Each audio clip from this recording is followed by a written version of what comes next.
और इसी स्ट्रक्चर को तोड़ने के लिए रिजर्व बैंक ऑफ इंडिया ने एक मास्टर स्ट्रोक खेला है। हाल ही में आरबीआई ने एक नया रिस्पॉन्सिबल बिजनेस कंडक्ट फ्रेमवर्क निकाला है।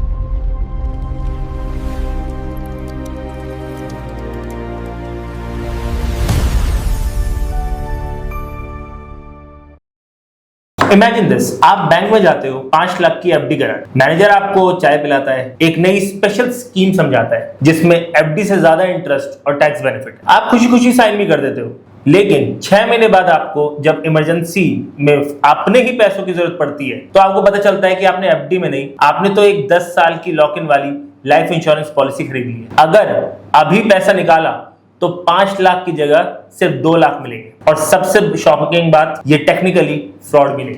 अगर आपका अकाउंट इंडिया के किसी भी बैंक में है, चाहे वो प्राइवेट हो या सरकारी, तो चांसेस है कि आपके या आपके पेरेंट्स के पास कोई ना कोई ऐसी पॉलिसी जरूर होगी जो उनको एक्चुअली में कभी चाहिए ही नहीं थी। इसको बैंकिंग की भाषा में बोलते हैं मिस सेलिंग। एक ऐसी बीमारी जो इंडियन मिडिल क्लास के हजारों करोड़ों रुपए आज तक फंसा चुकी है। लेकिन अचानक से गेम बदल गया है। रिजर्व बैंक ऑफ इंडिया यानी आरबीआई एक्शन मोड में आ चुकी है। हाल ही में आरबीआई ने बैंक्स के लिए सबसे strict miss selling rules announce किए हैं, जो हिस्ट्री में पहली बार कस्टमर को पावर देते हैं अपना पैसा वापस लेने के लिए। आज की इस वीडियो में हम समझेंगे कि बैंक्स एक्चुअली आपको ट्रैप कैसे करते हैं, ये नए रूल्स आपके पैसे को कैसे बचाएंगे, और सबसे जरूरी वो कौन से साइकोलॉजिकल ट्रिक्स हैं जिसमें इंटेलिजेंट लोग भी फंस जाते हैं बिना किसी देर के।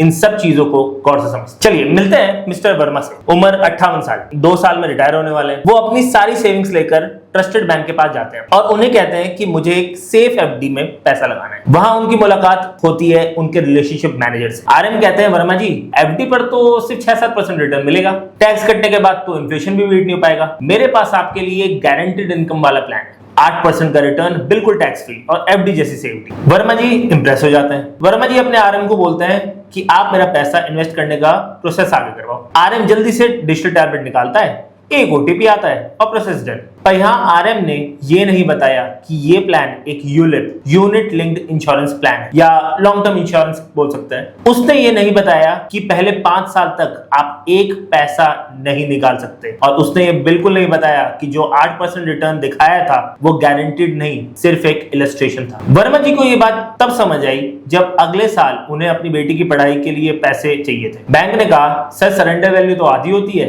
बाकी पैसे चार्जेस में कट जाएंगे। वर्मा जी वहीं पर अपने आंसू के घूंट पीकर रह गए। लेकिन सोचिए, एक वेल एजुकेटेड इंसान ऐसी गलती कर कैसे सकता है? ये जानने के लिए पहले समझना पड़ेगा कि बैंक आपको बेच क्या रहा है। देखो, फाइनेंस का बेसिक बहुत सिंपल है। इन्वेस्टमेंट का पर्पस है आपके पैसे को ग्रो करना, जैसे म्यूचुअल फंड्स, एफडीज या स्टॉक्स। बट इंश्योरेंस का पर्पस है रिस्क कवर करना, कि अगर आपको कुछ हो गया तो आपकी फैमिली सेफ है। लेकिन बैंक्स और इंश्योरेंस कंपनीज ने इन दोनों को मिक्स करके एक कॉकटेल बना दिया है, जैसे यूलिप्स या एंडाउमेंट प्लान। इनमें इन्वेस्टमेंट और इंश्योरेंस दोनों होते हैं, लेकिन इनकी सबसे बड़ी प्रॉब्लम होती है हिडन चार्जेस। पहले साल आपके लगाए हुए पैसे को बड़ा हिस्सा आपके इन्वेस्टमेंट में नहीं बल्कि कमीशन और चार्जेस में चला जाता है।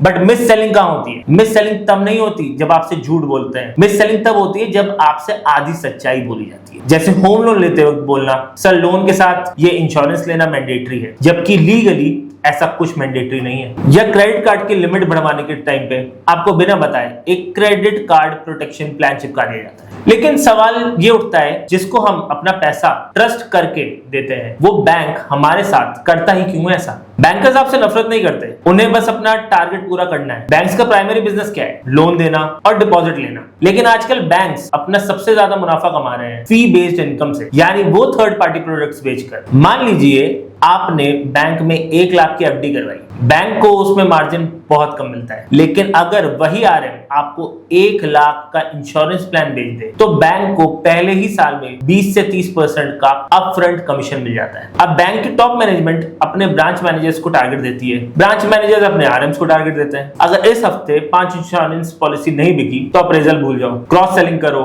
वरना नौकरी चली जाएगी। इस सेल्स प्रेशर में एक 25 साल का रिलेशनशिप मैनेजर एथिकल बैंकिंग भूलकर कस्टमर्स के इमोशंस से खेलने लगता है। इसमें कोई कॉन्स्पिरेसी नहीं है, ये प्योर इकोनॉमिक्स और बैड इंसेंटिव स्ट्रक्चर का नतीजा है। और इसी स्ट्रक्चर को तोड़ने के लिए रिजर्व बैंक ऑफ इंडिया ने एक मास्टर स्ट्रोक खेला है। हाल ही में आरबीआई ने एक नया रिस्पॉन्सिबल बिजनेस कंडक्ट फ्रेमवर्क निकाला है और मैं आपको बता दूं ये नए रूल्स हमारे लिए गेम चेंजर है। चलिए जानते हैं कि वो क्या मेजर रूल्स हैं और उनका हमारे लाइफ पे क्या इफेक्ट पड़ेगा। Rule number 1, the no forced bundling rule. पहले क्या होता था, आप होम लोन लेने गए, बैंक बोलता था बिना इंश्योरेंस के लोन सैंक्शन नहीं होगा। अब क्या होगा, आरबीआई ने स्ट्रिक्टली कह दिया है कि बैंक किसी भी कस्टमर को फोर्स नहीं कर सकता कि लोन के साथ इंश्योरेंस लेना ही पड़ेगा। आप फ्रीली किसी भी बाहर की कंपनी से इंश्योरेंस ले सकते हैं। Rule number 2, the explicit consent rule. पहले एक छोटा सा टिक बॉक्स फंसा दिया जाता था या ओटीपी आते ही कुछ अप्रूव हो जाता था। अब आरबीआई कहता है कि हर प्रोडक्ट के लिए एक्सप्लिसिट इन्फॉर्म्ड कंसेंट चाहिए, यानी बैंक को प्रूफ देना पड़ेगा कि कस्टमर को प्रोडक्ट के चार्जेस, लॉक इन और रिस्क समझा दिए गए थे। डार्क पैटर्न्स या हिडन फीस का यूज पूरी तरह बैन कर दिया गया है। Rule number 3, the suitability assessment. पहले क्या था, एक 70 साल के रिटायर्ड अंकल को 20 साल तक प्रीमियम भरने वाला प्लान बेच दिया जाता था। अब बैंक्स की जिम्मेदारी है सूटेबिलिटी चेक करना। अगर कस्टमर की एज, इनकम और उसकी रिस्क लेने की शक्ति उस प्रोडक्ट से मैच नहीं करती तो बैंक वो प्रोडक्ट बेच ही नहीं सकता।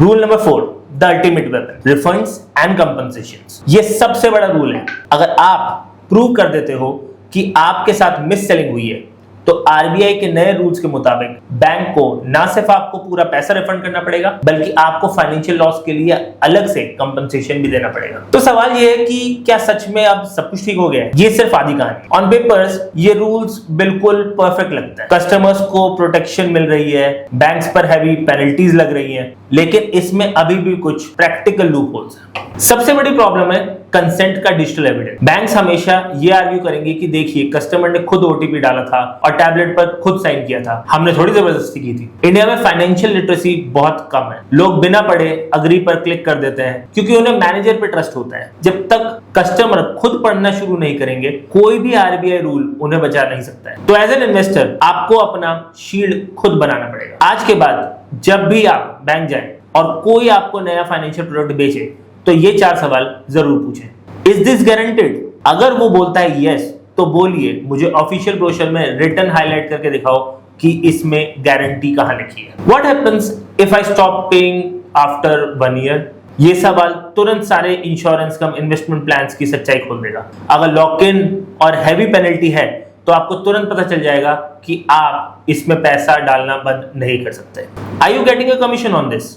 उन्हें सच बोलना पड़ेगा, उन्हें डायरेक्टली चार्जेस के ब्रेकअप के बारे में बताना पड़ेगा कि हाँ हमको ये प्रोडक्ट बेचने के लिए कमीशन मिलता है। एंड सबसे मेजर चीज, टेक योर टाइम। कभी भी ऑन द स्पॉट साइन मत कीजिए। बोलिए मैं ब्रोशर घर लेके जाऊंगा, कल बताऊंगा। जो स्कीम आज है वो कल भी रहेगी। स्कैमर हमेशा आपसे जल्दी डिसीजन करवाते हैं कि सर ये तो आज आखिरी दिन की स्कीम है, आज बंद हो जाएगी। लेकिन इंटेलिजेंट लोग भी इतनी जल्दी डिसीजन क्यों लेते हैं? बैंकिंग सेल्स पूरी तरह से बिहेवियरल साइकोलॉजी पे चलती है। यहाँ 2 बड़े ट्रैप्स होते हैं। पहला है अथॉरिटी बायस। बचपन से हमें सिखाया गया है कि बैंक मैनेजर की एक रिस्पेक्ट है, अथॉरिटेटिव फिगर होता है। हमारा दिमाग ऑटोमेटिकली उन्हें एक्सपर्ट मानने लगता है। अगर वो कहे कि ये पॉलिसी अच्छी है तो हम डाउट नहीं करते। दूसरा है ट्रस्ट बायस और फैमिलियरिटी। हम उस बैंक में पिछले 15 साल से जा रहे हैं, वहां का स्टाफ हमें जानता है, दिवाली पर मैसेज भेजता है। हमारा दिमाग कहता है कि ये लोग मेरे साथ धोखाधड़ी नहीं करेंगे। रिलेशनशिप मैनेजर्स इसी ट्रस्ट का फायदा उठाते हैं। वो पहले आपका ट्रस्ट जीतेंगे और फिर उस ट्रस्ट को कैश में कन्वर्ट कर लेंगे। याद रखिए बैंक का एम्प्लॉय आपका फाइनेंशियल एडवाइजर नहीं है, वो एक सेल्समैन है जिसके सर पर टारगेट्स की तलवार लटकी हुई है। तो बॉटम लाइन ये है कि आरबीआई ने मिस सेलिंग को रोकने के लिए एक बहुत बड़ा और पॉजिटिव कदम उठाया है। रिफंड्स और एक्सप्लिसिट कंसेंट रूल आने वाले समय में मिडिल क्लास इन्वेस्टर को लाखों करोड़ों रुपए बचाएंगे। लेकिन सिस्टम चाहे जितना स्ट्रिक्ट हो जाए, सबसे पहली लाइन ऑफ डिफेंस आप खुद हैं। अपना पैसा इन्वेस्ट करने से पहले अपनी आंखें खुली रखें। आपका या आपके किसी फैमिली मेंबर के साथ कभी बैंक में ऐसी मिस सेलिंग हुई है? नीचे कमेंट्स में अपनी स्टोरी जरूर शेयर कीजिए ताकि बाकी लोगों को भी उससे सीख मिल सके। अगर ये वीडियो वैल्यूएबल लगा तो इसे अपनी फैमिली व्हाट्सएप ग्रुप में जरूर शेयर कीजिए। किसी की मेहनत की कमाई बच सकती है। Keep investing safely. See you in the next one.